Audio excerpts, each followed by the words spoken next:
BRS నేతల అవినీతితో తెలంగాణ అప్పుల పాలైందన్నారు మంత్రి వివేక్ వెంకటస్వామి. పలు జిల్లాల్లో పర్యటించిన మంత్రి కళ్యాణలక్ష్మి, షాదీ ముబారక్ చెక్కులు పంపిణీ చేశారు. కాంగ్రెస్ పాలనలో అన్ని వర్గాల వారికి న్యాయం జరుగుతుందన్నారు. కొత్త సర్పంచ్లు గ్రామాల అభివృద్ధి కోసం కృషి చేయాలని సూచించారు మంత్రి వివేక్ వెంకటస్వామి.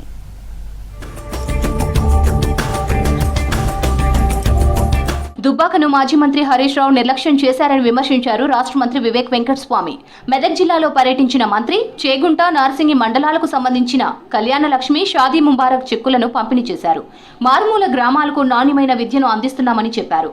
కాంగ్రెస్ పాలనలో 50,000 మంది టీచర్లను భర్తీ చేశామన్నారు.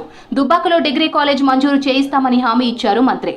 ఇక గ్రామాల్లో కొత్త సర్పంచ్లు చొరవ తీసుకొని ఇందిరమ్మ ఇండ్ల నిర్మాణాలను స్పీడప్ చేయించాలన్నారు. సిద్దిపేట ఏమో ఫుల్ డెవలప్ అయింది హరీష్ రావు గారి టైంలో. దుబ్బాకి చాలా నెగ్లెక్ట్ చేసిండ్రు. అంటే నేను చెప్తున్నా, కొంచెం బ్యాలెన్స్ డెవలప్మెంట్ అయిన ఉంటే చాలా బాగుంటుండే. ఇప్పుడు నేను ఇంకొక డిగ్రీ కాలేజ్ కూడా కావాలని చెప్పి అక్కడ సర్పంచ్ వాళ్ళు కూడా కోరడం జరిగింది. నేను వారికి మాట ఇచ్చినాను.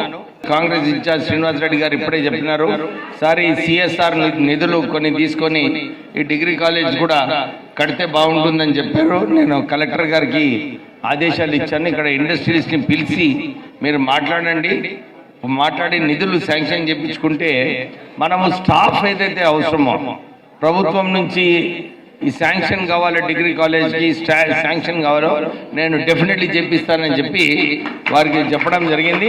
బీఆర్ఎస్ పాలనలో 8 లక్షల కోట్లకు పైగా అప్పులు చేసిందన్నారు మంత్రి వివేక్ వెంకటస్వామి. సిద్దిపేట జిల్లా దౌలతాబాద్ లో మంత్రి వివేక్ పర్యటించారు. క్రిస్మస్ సంబరాల్లో పాల్గొన్నారు. కాంగ్రెస్ పార్టీ అన్ని వర్గాల వారికి న్యాయం చేస్తోందన్నారు. లబ్ధిదారులకు కళ్యాణలక్ష్మి, షాదీ ముబారక్ చెక్కులను పంపిణీ చేశారు. వచ్చే మున్సిపల్, జెడ్పీటీసీ, ఎంపీటీసీ ఎన్నికల్లోనూ కాంగ్రెస్ సత్తా చాటుతుందన్నారు. కార్యకర్తల వల్లే సర్పంచ్ ఎన్నికల్లో కాంగ్రెస్ ఘన విజయం సాధించిందన్నారు మంత్రి వివేక్. టీఆర్ఎస్ హయాంలో ఈ రాష్ట్రంలో అప్పుల రాష్ట్రం చేసి 8 లక్షల కోట్ల రూపాయలు అప్పులు చేసి చాలా పెద్ద భారం మన ప్రజల పైన వేయడం జరిగింది. ఏదైతే 10 సంవత్సరాలు వాళ్ళు డబుల్ బెడ్రూమ్ ఇల్లు ఇస్తానన్నారో ఇవ్వలేదు. మనము ఇందిరమ్మ ఇల్లులు ఇంతకుముందు ఏదైతే 12 సంవత్సరాల క్రితము మనం ఇందిరమ్మ ఇల్లులు ఇచ్చినామో మళ్ళీ అది కూడా ప్రారంభం చేయడం జరిగింది. మన డుబ్బాక్ నియోజకవర్గానికి ఎక్కువ నిధులు వచ్చి మీకు నిధులు మీ గ్రామాలకు ఇప్పించి మన అభివృద్ధి బాటలో తీసుకువెళ్ళి మనము వచ్చే ఎలక్షన్లో ఈ జెడ్పీటీసీ, ఎంపీటీసీ ఎలక్షన్లలో మంచి మెజారిటీతో మన అభ్యర్థులను గెలిపించుకొని వచ్చే అసెంబ్లీ ఎలక్షన్లలో కూడా మనం శ్రీనివాస్ రెడ్డిని గెలిపించుకునేలాగా అందరం కూడా పనిచేయాలని చెప్పి మీ అందరితో కోరుతూ, కాంగ్రెస్ సర్కార్ అన్ని వర్గాల అభివృద్ధి కోసం కృషి చేస్తోందన్నారు. ప్రజా ఆశీర్వాదంతో పంచాయతీ ఎన్నికల్లో కూడా కాంగ్రెస్ కు భారీ మెజార్టీ లభించిందన్నారు. రాష్ట్ర అభివృద్ధి ధ్యేయంగా పనిచేస్తున్నట్లు తెలిపారు మంత్రి వివేక్.